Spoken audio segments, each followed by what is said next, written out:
अमीरुल मोमिनीन व इमामुल मुत्तकीन अली इब्न अबी तालिब सल्लल्लाहु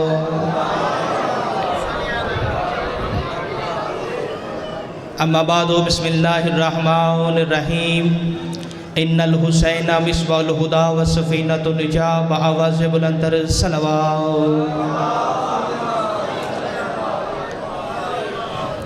दुआ है कि मालिक खालिक बानी यानी कि ज़ाकिरीन के सामीन के रिज़्क़ मार्फत रिज़्क़ विलायत और खुसूस बिलखुसूस अक़ीदा विलायत अली वलीउल्लाह में बेहिसाब इजाफ़ा फरमाए।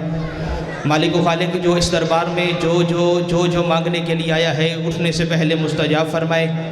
सबसे अहम और सबसे ज़रूरी दुआ हमारे वलीउल असर इमाम ज़माना बक़ियतुल्लाह हुज्जतुल्लाह शहनशाह वलीउल असर अपना जल्द ज़हूर फरमा के काबे पे अपने कदम रंजा फरमाए और काबे पे कदम रंजा फरमा के ज़माने को बताया है, ज़माने वालों जिसका तुम तवाफ़ करते हो वो काबा मेरे कदम चूमता है।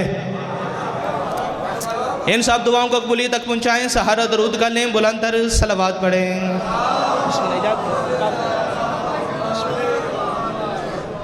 इंतहाई मुख्तसर से वक्त में, क्योंकि मुझसे पहले भी कई सूरज थे, मेरे बाद भी कई चाँद हैं, दरमियान में सिर्फ सितारे की हैसियत से आप सोचते रहेंगे और मैं मिंबर छोड़कर चला जाऊंगा। झूठ के समंदर पे थपेड़े खाती हुई इंसानियत सच्चाई के जिस जजीरे पे आके सुकून महसूस करे उसे मजलिस हुसैन कहते हैं। अगला जुमला कहने लगा हूँ, अगर आपने इन अल्फाज को सुनकर समझ लिया बाबा जी तो इस लफ्ज़ का सरूर कल नमाज फजर तक जारी रहेगा। आज भी सिसकती तड़पती बीमार कमज़ोर इंसानियत जिस सफ़ पे आके अपनी सांसों को सुकून महसूस करे और शिफा खाने को मजलिस हुसैन कहते हैं। या अली बिल्कुल बड़ी जल्दी मुर्शद, मैं मिंबर पे लाइव मजलिस में और मौज़मान की मरकज़ी मजलिस में जुमला कहने लगा हूँ। हम किसी के मुक़द्दसात की तौहीन नहीं करते। समातो थोड़ी सी तमहीद है। हाँ मुर्शद, हम किसी के मुक़द्दसात की तौहीन नहीं करते, लेकिन हम मुस्तफ़ा के बेटे के कातिलों को माफ़ भी नहीं करते। मैं हर मिंबर पे ये कोशिश करता हूँ कि मेरी ज़ुबान से कोई ऐसा लफ्ज़ कोई ऐसा हर्फ ना निकले जिससे किसी मज़हब या किसी मसलक की दिल आज़ारी हो। हम इज्तिहाद के कायल हैं, लेकिन इज्तिहाद अलग चीज़ है, मुनाफ़क़त अलग चीज़ है। इज्तिहाद अलग चीज़ है, मुनाफ़क़त अलग चीज़ है। मुर्शिद जी, बंदे अपनी तकरीरों में पूरा साल अपने जुमे के खुतबों में अपनी किताबों में जिस तरह वो अपनी बात को फैला सकते हैं फैलाते हैं और शिया सुन्नी नौजवानों के जहनों को ख़राब करते हैं। क्या कहते हैं जी, ये शिया कोई नबी के ज़माने में थोड़ी थे। रोज़मर्रा के सवाल है ना, ये कोई जो शिया है ये मुस्तफ़ा के दौर में थोड़ी थे, ये मुस्तफ़ा के ज़माने में नहीं थे, ये मुस्तफ़ा के दौर में नहीं थे। अभी कोई 200-400 साल हुए हैं, किसी ने ईजाद कर दिया, ये शिया बन गए। ये मुस्तफ़ा के ज़माने में नहीं थे, ये मोहम्मद के दौर में नहीं थे, ये मुस्तफ़ा के ज़माने में नहीं थे, ये मुस्तफ़ा के ज़माने में नहीं थे। ये पूरा साल अपनी तकरीरों में कहता है ये उस ज़माने में नहीं थे, ये उस ज़माने में नहीं थे। इधर मुहर्रम शुरू होता है, ये अपनी तकरीरों में कह रहा होता है इन्होंने खुद ही मारा था और खुद ही रो रहे। मैंने कहा भाई जब थे ही नहीं तो मारा कहाँ से था? जब जिस चीज़ का वजूद ही नहीं था तो मारा कहाँ से था? लेकिन मैं तेरी मुनाफ़क़त को यहीं पे ख़त्म करने लगा हूँ। हुसैन के मजलिस उसे कहते हैं जो मुनाफ़क़त को खोल दे। मैं तेरी मुनाफ़क़त यहीं पे ख़त्म करने लगा हूँ। तू कहता है कि हुसैन बादशाह को शियों ने मारा था। चल मेरी एक बात का जवाब दे, हमें बता हुसैन के कत्ल का हुक्म किसने दिया था? अभी मेरे सामने बुजुर्ग तशरीफ़ फरमाए हैं, ये सैयद ने दाद दे दी।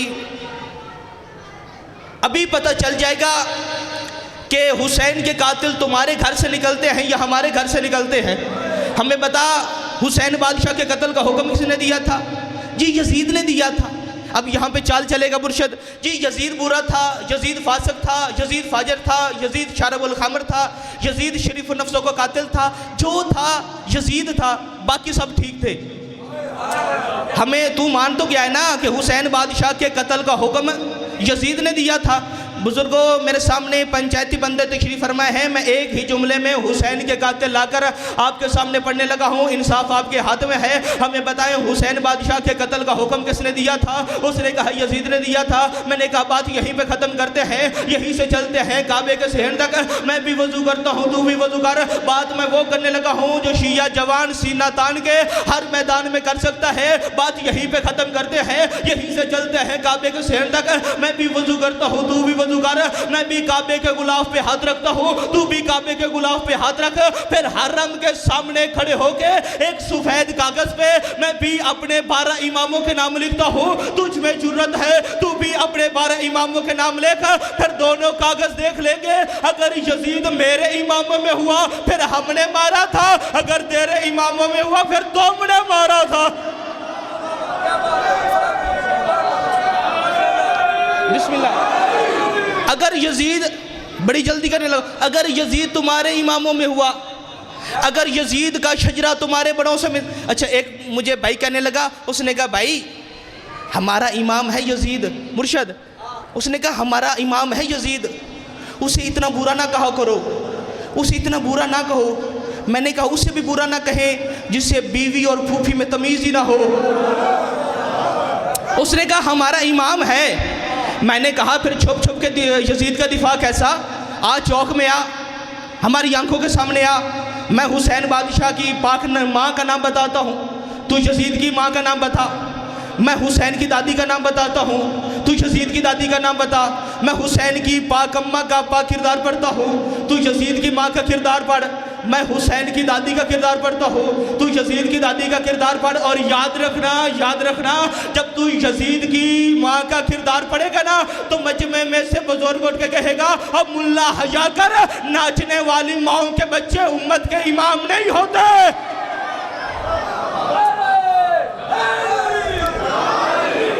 नाचने वाली माओं के बच्चे। आखिरी सतर कहने लगा हूँ और यहीं पे सलाम करने लगा हूँ।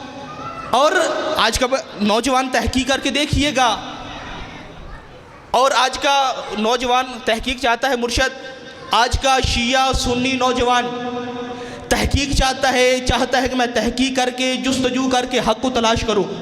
और तुझे इस बात की तकलीफ़ भी होती है कि इन्हें इमाम बरगाहों तक महदूद रखो, इन्हें चौक में ना आने दो, जो करना है इमाम बरगाह में करो, इन्हें चौक में ना आने दो। मैंने कहा चौक में आने से चोर डरते हैं, हमें तो अपने मजहब की हकानियत पे यकीन है ना।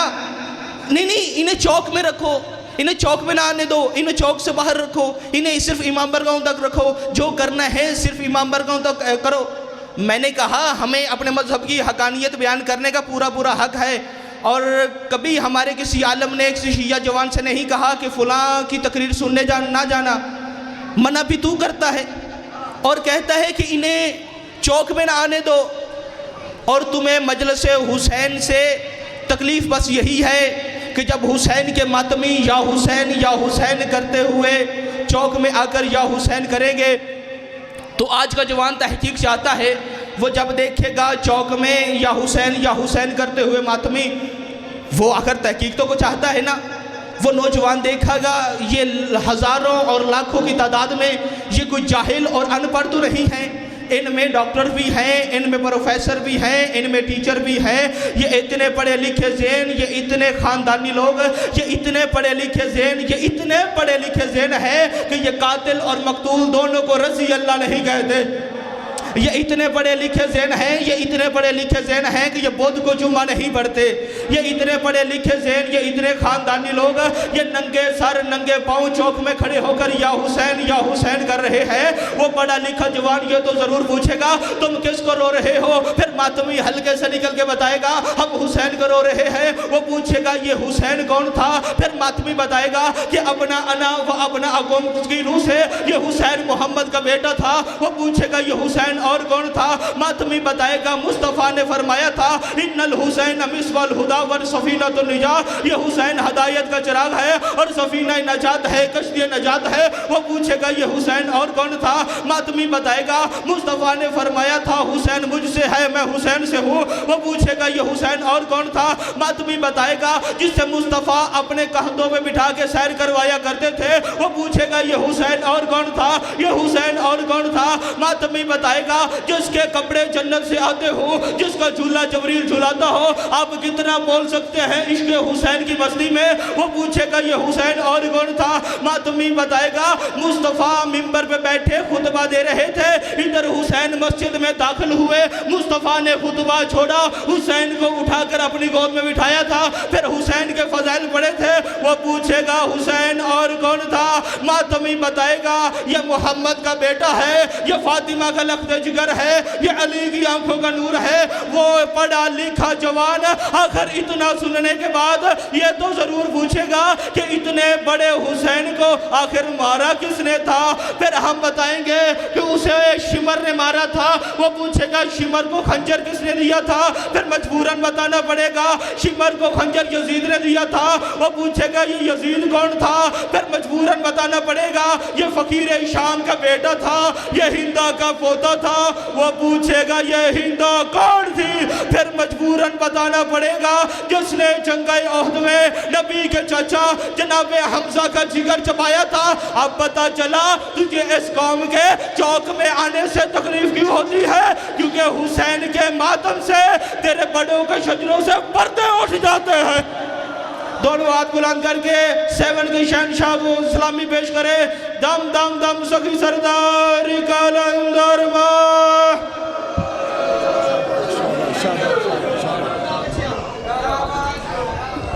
ये सन साढ़े खतीब इतों पेशे नमाज सैयद हसन